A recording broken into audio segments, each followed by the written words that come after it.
Corona মহামারী যেন শেষ হয়েও শেষ হয়নি। বিশ্বজুড়ে আবারও বাড়ছে করোনা সংক্রমণ। নতুন নতুন ভ্যারিয়েন্ট ঘিরে তৈরি হচ্ছে শঙ্কা। অনেকে বলছেন এ যেন মহামারীর নয়, এক দীর্ঘস্থায়ী বাস্তবতার নতুন অধ্যায়। বিশ্ব স্বাস্থ্য সংস্থা বলছে ২০২৫ সালের মে মাস থেকে আবারও বাড়ছে করোনা পরীক্ষায় পজিটিভ হওয়ার হার। কয়েক মাস আগেও যেখানে টেস্ট পজিটিভ রেট ছিল ২% নিচে, এখন তা ১১% ছুঁই। বিশেষজ্ঞরা বলছেন এর পেছনে মূলত কারণ একটি নতুন ভ্যারিয়েন্ট NB.1.8.1, যেটি বর্তমানে ভ্যারিয়েন্ট আন্ডার মনিটরিং বা নজরদারিতে থাকা এক ধরনের তালিকায় রয়েছে। ভ্যারিয়েন্টটি বিশ্বের অন্তত ২২টি দেশে শনাক্ত হয়েছে এবং দ্রুত ছড়িয়ে পড়ছে দক্ষিণ পূর্ব এশিয়া ও প্যাসিফিক অঞ্চলে। বিশ্বের বিভিন্ন প্রান্তে এখন করোনা যেন নতুন রূপে ফিরে এসেছে। সিঙ্গাপুরে দৈনিক সংক্রমণ ২ সপ্তাহে বেড়ে প্রায় ১৪,০০০-এ পৌঁছেছে। এদিকে থাইল্যান্ডে এক সপ্তাহে ৩০,০০০-এর বেশি মানুষ নতুন করে আক্রান্ত হয়েছে।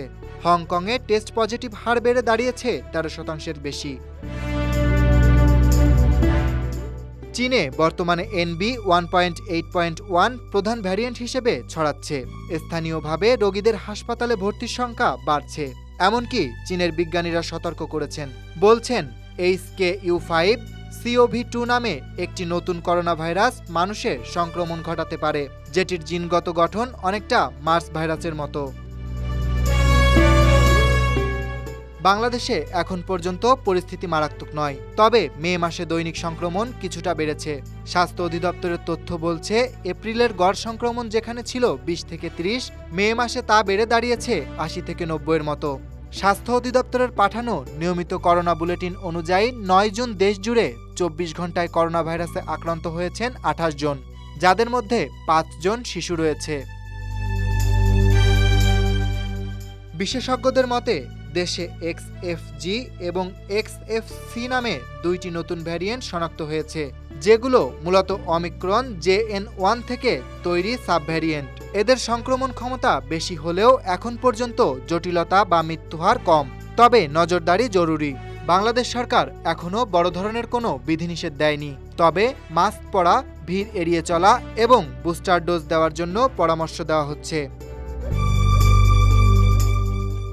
এদিকে প্রতিবেশী দেশ ভারতেও বাড়ছে করোনা সংক্রমণ। জুনের প্রথম সপ্তাহে নতুন রোগীর সংখ্যা ৫,০০০ ছাড়িয়েছে। মূলত NB.1.8.1 এবং LF7 নামের দুটি ভেরিয়েন্ট দেশটিতে ছড়িয়ে পড়েছে। NB.1.8.1 ভেরিয়েন্টের লক্ষণ হচ্ছে পেটের সমস্যা, গলা ব্যথা, জ্বর ও ক্লান্তি। যদিও এটি আগের ভেরিয়েন্টগুলোর তুলনায় ততটা প্রাণঘাতী নয়, তবে দ্রুত ছড়িয়ে পড়েছে বলে শঙ্কা তৈরি হয়েছে। বাংলাদেশ ও ভারতের পরিস্থিতি তুলনামূলকভাবে এখনও নিয়ন্ত্রণে, তবে চীন, হংকং, সিঙ্গাপুর ও থাইল্যান্ডের সংক্রমণের হার অনেক বেশি।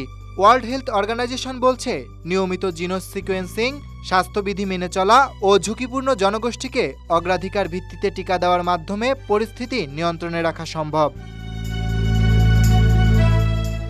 করোনা হয়তো আর অতীতের মতো ভয়ঙ্কর নয়, কিন্তু এটি যে সম্পূর্ণ বিদায় নেয়নি এটি এখন স্পষ্ট।